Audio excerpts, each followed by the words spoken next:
बात हम देखे हैं, हमारे यहाँ भी ऑफिस में कुछ लोग आते हैं तो ये उनके अंदर है मानसिकता, लेकिन ठीक है, तो कहीं ना कहीं मानसिकता का जो है जनरेशन हुआ होगा, ऐसे ही तो किसी की सोच नहीं बनी होगी।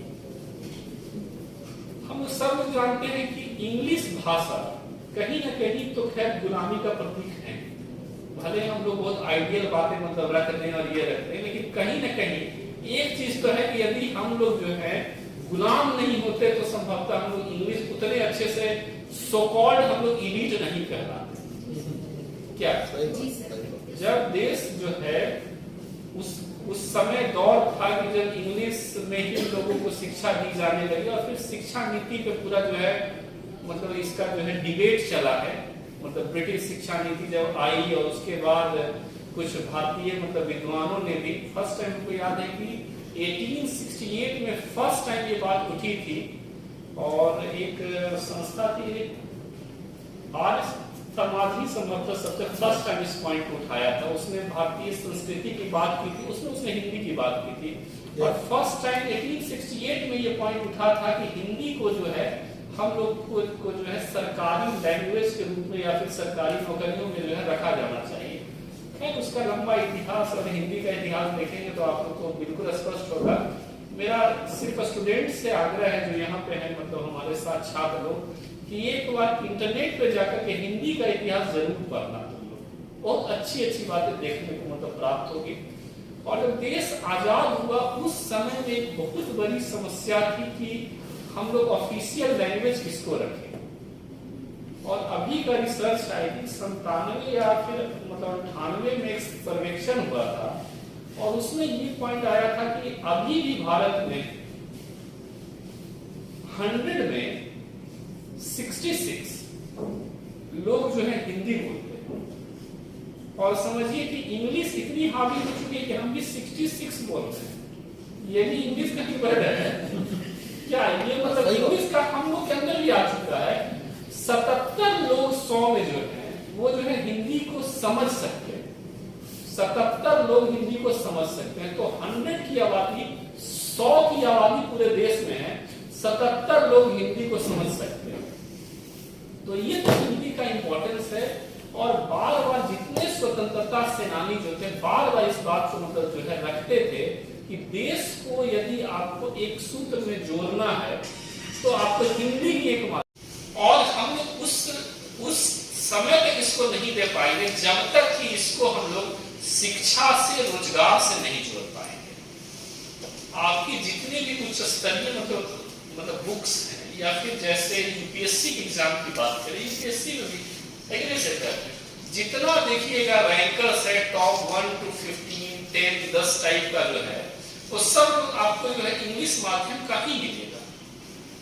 मेरा रैंक तो बहुत ऊपर नहीं था, लेकिन हम हिंदी माध्यम के उच्च रैंक में से एक।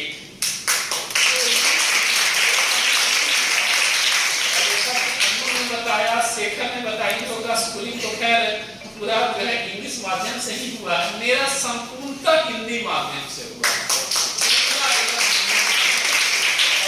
कोई डाउट नहीं, मतलब हम 9-10 तक भी हिंदी में रहे, इंटर भी हिंदी से किए, ग्रेजुएशन भी हिंदी से किए, और यूपीएससी का एग्जाम भी हिंदी से ही दिया, और बहुत अच्छे रैंक से सफल हुए। और मेरे मतलब बैच में हम पूरे स्टेट के मतलब जो है रैंक 1 हम ही थे।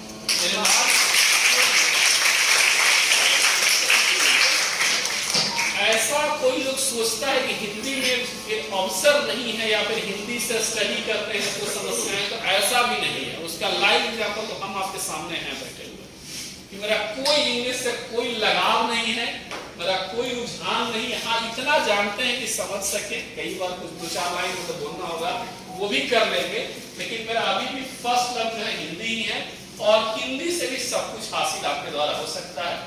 और हमें तो स्पेशली ये चीज लगता है कि हमें तो स्पेशली लगता है कि लोगों से जुड़ना है यदि, तो फिर हिंदी ही एक माध्यम है।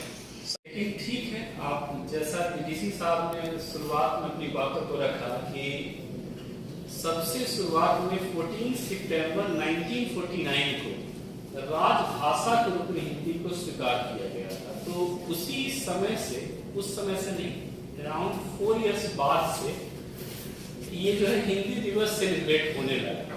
और हिंदी दिवस या फिर हिंदी के इतिहास की बात करें हम लोग, तो हिंदी का जन्म जो है संस्कृत से हुआ, यही है ना? हिंदी का जन्म एक प्रकार से उसी परंपरा से संस्कृत चलते गया है। और यदि हम लोग इतिहास देखें तो स्वतंत्रता आंदोलन में हिंदी का बहुत महत्व है और स्वयं महात्मा गांधी जी ने इसका उल्लेख किया है। और हमको एग्जैक्ट याद नहीं आ रहा है, 1918 या 1922 का उनका एक 1918 का ही उनका स्टेटमेंट था। उसमें उन्होंने कहा था कि स्वतंत्रता आंदोलन के लक्ष्य क्या क्या है। तो फर्स्ट लक्ष्य कहा था उन्होंने स्वराज, सेकेंड लक्ष्य कहा था स्वदेशी और थर्ड लक्ष्य कहा था स्वभाषा।